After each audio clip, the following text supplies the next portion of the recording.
For the ROVI assignment, I am continuing with my evaluation of St. Vincent de Paul here in Phoenix. The St. Vincent de Paul in Phoenix is actually the largest St. Vincent de Paul chapter organization in the entire country. It's a very big organization. I chose this because I believe in St. Vincent de Paul's mission. They say that they house, feed, clothe, and heal. And I think that's important, and that's why I'm continuing to look at this organization. I enjoyed this assignment because they had a lot of information available online. I was able to get their 2016 tax return, their Form 990, and they reported $50 million of revenue for the calendar year 2015. $50 million. That's a lot of money. To put that in perspective, I did a little research. That is 63,000 pairs of Jimmy Choo shoes, 3,571 Ford Focus four-door sedans, or 500,000 goats. Don't ask me how these numbers were calculated. That also happens to be the reported net worth of our First Lady, Melania Trump, which was just reported this year. So $50 million. It's a big organization.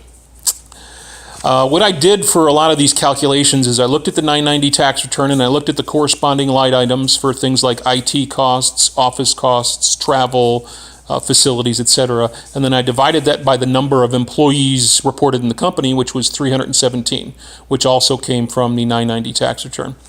A couple of things surprised me. They reported $800,000 in advertising and promotion costs, which seems really huge to me, but I know that they do some television advertising, so I'm guessing a lot of that spending went there. So what I did is, when I broke that down, I was able to come up with a cost that was pretty accurate, I think, per employee, and then I multiplied it by the number of employees in the volunteer services department, which is 6, which is a number I got from my interview when I interviewed the volunteer manager. So a couple of these assignments, I got some really good data. When you add in the volunteer services, they report the volunteer services worth $20 million. It's not reported on the 990. Again, I got that from my interview. But if you add that into the $50 million, now you've got a $70 million organization. That's bigger than a lot of companies in the United States. It's bigger than some of the internet startups you might have heard of.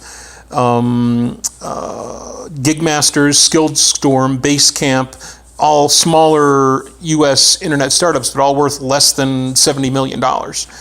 If you add in the value of volunteer services, the organization's worth $70 million. That $20 million in volunteer value represents 30% of the income for that year. That breaks down to a ROVI of $76.85. So for every $1 St. Vincent de Paul gets, they realize $76.85 in value in the community. That's pretty astonishing.